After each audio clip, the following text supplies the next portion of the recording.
Man redet immer zu den Feiertagen von der friedlichen Welt, die da bestehen soll, und nicht mal ganz was anderes eingefallen. Und so heißt es Menschheit.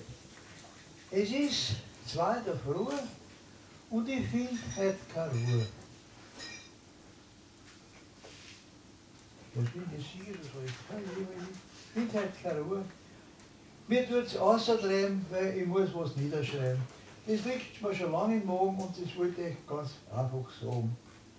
In der Schule lernen wir die griechischen Helden sagen, von den glorreichen Zeiten in den Römertagen. Dann lesen wir sowas von 30-jährigen Krieg und gegen die Türken vom Sieg. Es verehrt dann Napoleon, den großen Sohn der Coronation.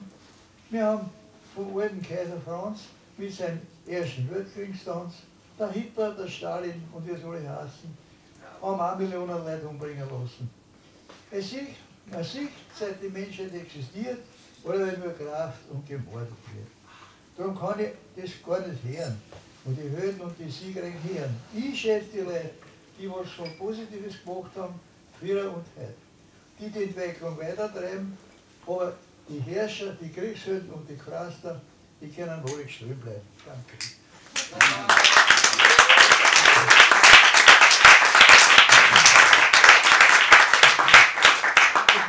Ich möchte was für die Damen bringen. Das ist vielleicht nicht allgemein bekannt bei den Damen, aber es ist eine Tatsache, was jetzt bringt.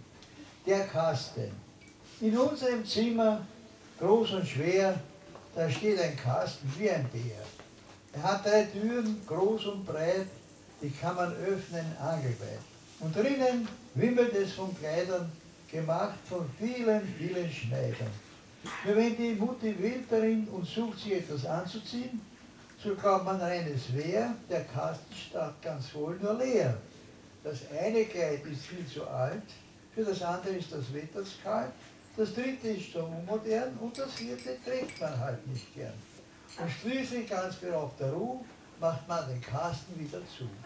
Man wandert hin zum Schneiderfeind und bringt ein neues Kleidchen heim. Doch lange hat es nicht gedauert, bis auch dieses wieder mit dem Kasten trauert. Und jetzt ist es soweit, im anderen Eck steht noch ein Kasten groß und breit.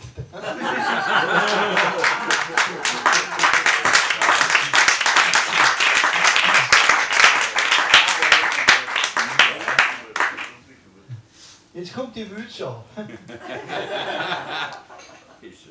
ich so daheim beim Tisch sitze und is was, dann mache ich halt manchmal Breseln, nicht so Breseln mache ich. Und die sind mir dann im Weg, na, und ich schraube sie dann mit der Hand so vom Tisch runter auf die Erde runter. So sagt die Männliche, Herr, du bist eine richtige Wülzau. Sag ich, wieso? Ich gehöre doch die Sonntagszaun. Darauf sagt sie, eins sage ich da, der Unterschied zwischen die Wülzau im 19. Tiergarten und dir ist der, dass die drin sind und du heraus. Nimm es zur Kenntnis.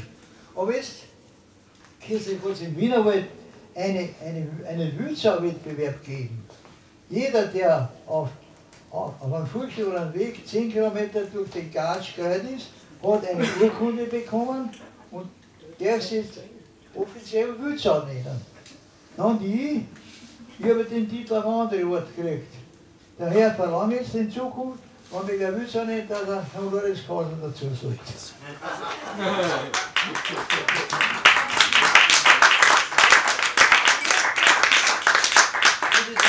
Hätte ich noch einen guten Rat für die Feiertage, und so heißt es, alternative Weihnachten. Kommt jetzt die schöne Weihnachtszeit, habe ich keine große Freude.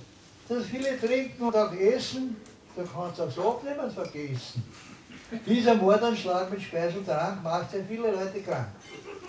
Darum trete ich mit Heiterkeit zu den Feiertagen in den Hungerstreik. Dasselbe rate ich den Deinen und auch dir, dann leben wir alle miteinander auf Erden länger hier. Danke.